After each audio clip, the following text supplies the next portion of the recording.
Controlled environment agriculture is growing in popularity as it enables year-round availability of what have previously been seasonal crops. In today's Tag Talk discussion, I, your host, Lisa Lupo, discuss this growing process with Tag Food Safety Manager Angela Ferelli Gruber, what it is and how to mitigate food safety risk. Welcome, Angela. Thanks so much for having me, Lisa. Oh, we're always glad to have you. So, can you explain how controlled environment agriculture differs from other growing procedures and how the FSMA rules apply? Yeah, absolutely. Thanks so much for that question. So first, I want to define controlled environment ag as we're going to chat about it. So this is a method of farming that uses technology to manage the environment in some way that will benefit growing plants, right? Some folks consider growing in hoop houses outside a type of controlled environmental agriculture. But for this discussion, I want to hone in on one particular type of soilless system of CEA or controlled environment agriculture, and that is hydroponics and other sort of indoor growing schemes like hydroponics, as in aeroponics or other things like that. So for these farms, even though these plants are not grown in traditional soil matrices and are not outside, they're not hazard free. So there are still food safety risks associated with producing food that need to be managed to ensure that you're providing customers with high quality, safe products. Strong programs usually center around things that you might already know if you are a farmer in soil systems. So that's water, managing wildlife, managing your fertilizer or nutrient solution, sanitary maintenance of your building, equipment, and tools, and training your workers. In terms of regulations, most commonly, hydroponic firms or farms are subject to the produce safety rule. So this is especially for folks if you are growing and harvesting and selling whole fresh produce.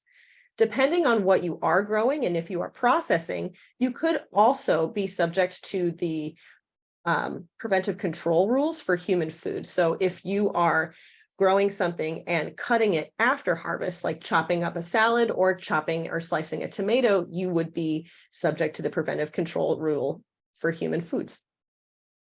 Okay. Additionally, if you are a person who is growing and harvesting and potentially processing foods like cucumbers, leafy greens, tomatoes, and some types of melons, you may also be subject to the new FSMA traceability rule, and that is going to require some additional record-keeping elements to be compliant per the FDA's requirements, and that will start in 2026. And TAG has some resources to assist you in building your traceability program, so feel free to reach out to us if you've got questions. So you did also mention that there are still hazards associated with this. So how could I build a program to reduce those risks?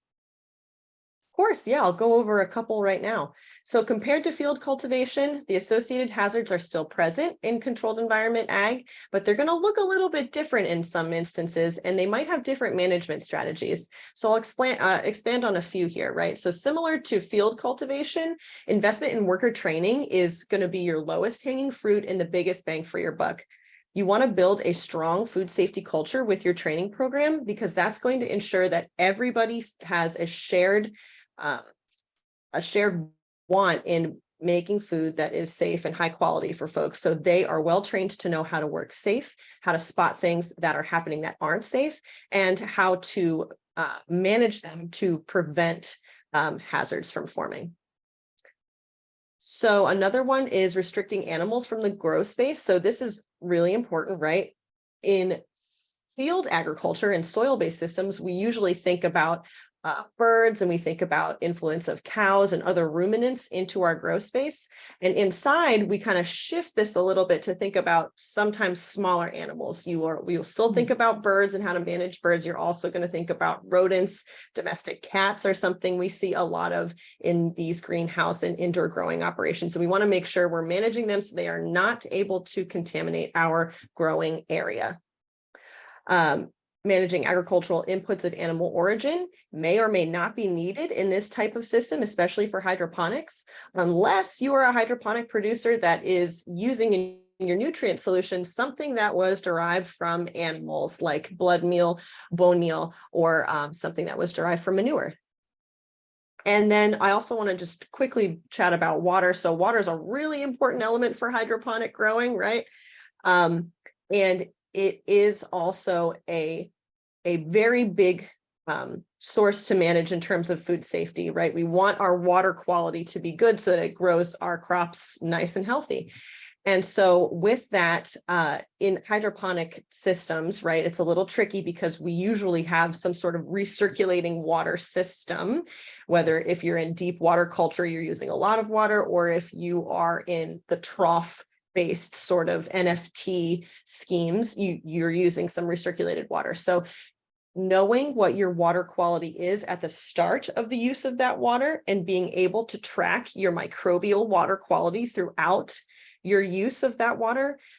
So knowing when you need to dump that water and then refill your tanks and clean your troughs if needed, that will all be really important in your water management SOPs for food safety. Other things that are important in terms of water for hydroponic growing. So we want to, if we don't know the microbial quality of this water that we're using, we want to make really sure that we are minimizing the chance of our crops and the edible portion of our crops from touching that water. So that means that you have really tight harvesting procedures and really good grow procedures so that we don't have leaves drooping over into the water as best we can. Great. So when you're dealing with some of these, what food safety programs have you seen firms struggle with the most when they're trying to implement hydroponic food safety systems? Thanks so much for that question. So I would think that devoting the time and the training needed to build a robust sanitation program is a program that can potentially be a struggle for some folks. Sanitation is really important in these types of operations because we're inside. So we might be building up pressure in terms of plant disease pressure, right? So making sure that we have good cleaning and sanitation schedules for our tools that we use, for the equipment that we use, that our crops grow on, our harvesting equipment, the floats that you might be using, trays and tables, all of that is really important to make sure that it's on a sanitation schedule. So it's getting cleaned and sanitized at an appropriate frequency to make sure that it is clean when you are using it with your crops. An important thing to note here is that, remember, cleaning is different than sanitizing, and you must make sure that the surfaces that you are about to sanitize are clean. Spraying bleach or some sort of sanitizer on a dirty surface is not going to do anything for you in terms of cleaning or sanitizing that surface, because bleach will suck up all the organic matter that's on there and there won't be any active compound left to act on any potential pathogens, right? An additional element or program that you can implement in terms of sanitation verification in these types of grow systems is potentially environmental monitoring for listeria. And this could be an asset to you to help you understand the different pressures that your growing environment might bring to the crop, so you can identify any of these pinch points, any of these hotspot areas, and you can target cleaning to these challenge areas, like certain drains, perhaps. So if you are finding that you're struggling with your sanitation program or want help building a best-in-class hydroponic food safety system, feel free to reach out to TAG. We can help you. Okay, great. Well, thank you so much, Angela, for your insights on this pretty interesting growing process and how to help keep the food safe. And that's great that, TAG can help with both the traceability and with, the systems and ensuring the food is safe. And thank you, viewers, for joining TAG Talks on current and impactful industry trends and events. And stay tuned for all things food safety and public health. Click subscribe in the upper left corner, and hit the bell to be notified of new videos. Then be sure to click Insights to subscribe to our weekly articles. Thanks once again, Angela. Thank you.